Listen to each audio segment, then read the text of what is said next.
Olá, meu nome é Eduardo Starosta e esse é o canal Fora de Curva. Bom, pessoal, finalmente chegaram alguns dados a respeito da atividade econômica de 2022. Trata-se, como havia antecipado ontem, da produção industrial de janeiro desse ano e o resultado não é dos melhores. Eu vou explicar uma coisa. Segundo a maior parte dos veículos de imprensa, essa produção da indústria caiu 2,4% em janeiro na comparação com dezembro do ano passado. Eles têm a mania de comparar sempre um mês em relação ao outro, e eu já expliquei aqui no Fora de Curva algumas vezes que isso é uma medida inadequada, mesmo que eles façam essa informação, como eles dizem, dessazonalizada. Primeiro, cada mês no Brasil, em qualquer parte do mundo, tem suas atividades típicas. Por exemplo, não dá para se comparar a produção de fantasia de carnaval em abril, já que essa festa acontece em janeiro e fevereiro. Lógico que vai cair. Então, é uma medida inadequada. Mesmo quando eles falam em sazonalidade, que seria o resultado esperado de acordo com o que aconteceu nos últimos anos, poxa, gente, nós acabamos de viver, estamos vivendo ainda, uma pandemia que virou de ponta cabeça toda a lógica da produção, toda a lógica do consumo. Isso, para ajustar, ainda vai comer praticamente todo o ano de 2022. Talvez no final do segundo semestre nós já tenhamos dados mais consistentes. Talvez no final do segundo semestre essas bases comparativas se tornem mais consistentes. Mas mesmo assim, vamos falar. Se nós compararmos a produção industrial, aí que eu acho correto, de janeiro de 2022 para janeiro de 2021, nós temos uma queda de 7,2%. A meu ver, esse número negativo era esperado, já expliquei em outras edições de Fora de Curva. Nós tivemos uma concentração da produção muito forte no primeiro semestre, se contrapondo à grande queda no primeiro semestre lá de 2020. Então esse efeito compensação iria acontecer mesmo, mas tem algumas coisas assim preocupantes na produção industrial brasileira de janeiro. E a minha preocupação não é sobre a adequação dessas séries históricas depois da confusão que se fez aqui no Brasil e no mundo em relação ao isolamento social. A minha preocupação é que já me parece que existe um componente que está inibindo o desenvolvimento, o crescimento brasileiro agora em 2022, chamado juros básicos, Selic. É verdade, em janeiro a Selic não estava acima de 10%, estava 9% e muito por cento. Esse já era um juro que não mostrava muita vantagem investir no processo produtivo, o que resultou em uma situação bastante preocupante agora em janeiro. Deixa eu explicar uma coisinha só através de um exemplo. Imagina que você tem uma loja. Você compra, vende e da diferença entre a venda e a compra você tira seu lucro. Se você está tirando uma margem líquida, pagando funcionário, pagando todos os custos, pagando impostos de 8%, em tese você tem um razoável negócio nas suas mãos. Mas para tirar esse lucro, você faz o quê? Você investe, você arrisca, enfim, você se coloca dentro do mercado. E aí vem alguém ofertando. Não, você está tirando 8%, eu te remunero em 9% para deixar esse dinheiro aplicado. Qual é a opção mais lógica a fazer? É claro que é desinvestir esse dinheiro, aplicar em títulos, no caso do governo brasileiro, a 9%, agora 10,75%, fica com uma margem de remuneração, uma margem de lucro garantida sem arriscar nada. E é isso que está começando a acontecer no Brasil. E é isso que está me preocupando, porque tem alguns segmentos que estão revertendo uma performance bastante positiva em negativa de forma muito rápida. Eu vou me referir especificamente à questão da produção de máquinas e equipamentos industriais. A queda de janeiro de 2022 frente a janeiro de 2021 já foi 2,94%. E esse segmento, esse gênero da indústria que denota investimento no processo produtivo do país, é fundamental que se mantenha crescendo. Se ele começa a cair, isso quer dizer o quê? Olha, as pessoas que produzem não estão mais dispostas a continuar aumentando sua produção. ou vão estagnar ou pensam até reduzir.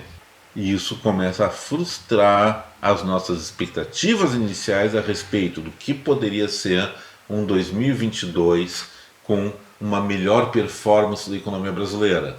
Agora, em fevereiro, os próximos indicadores industriais, eles já vão conter, em boa parte, a nova alta que aconteceu naquele mês para 10,75% da Selic. Provavelmente a produção dessas máquinas, equipamentos e ativos de investimento vai continuar caindo, e isso é muito lamentável.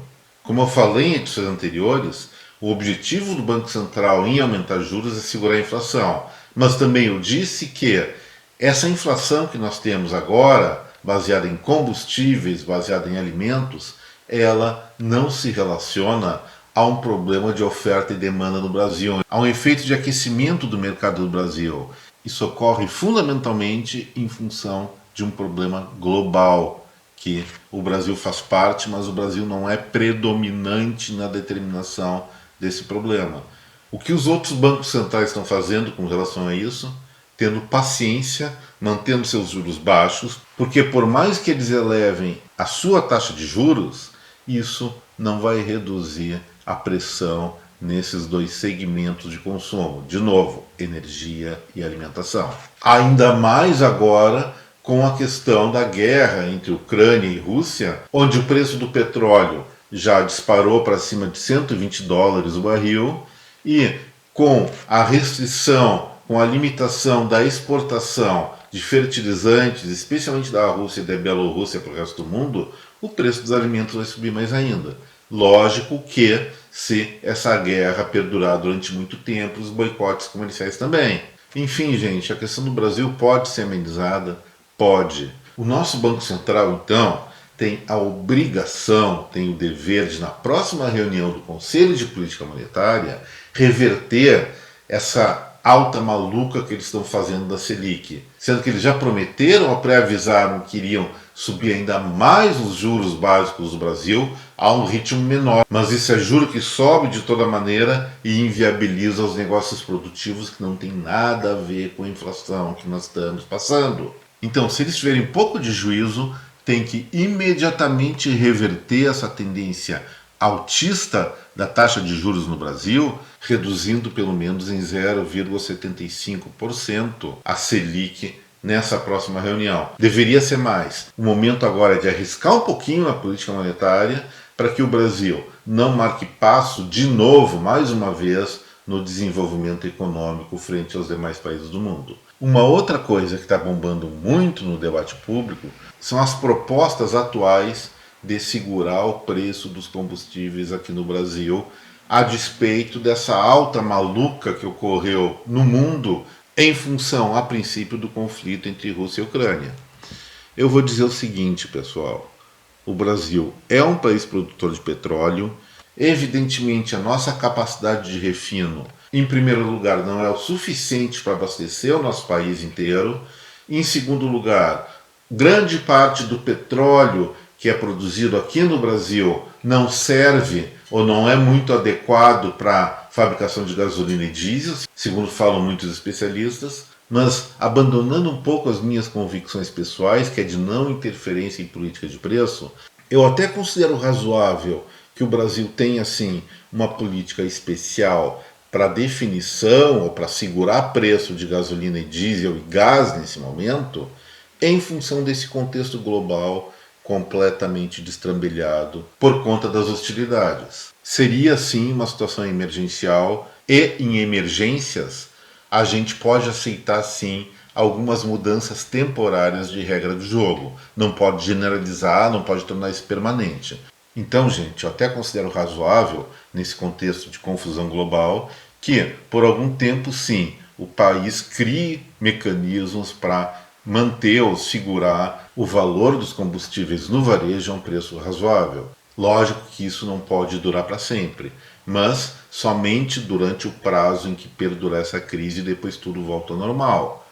Evidentemente, isso vai trazer algum custo tributário para os estados e até para a própria União, talvez algum subsídio a mais do governo federal, tirando seus dividendos da Petrobras e repassando para aliviar o preço no varejo dos combustíveis, mas, como eu falei várias vezes, energia é fundamental para o desenvolvimento de qualquer país. E se o Brasil tiver essa vantagem competitiva, ele pode crescer mais do que o resto do mundo a partir disso.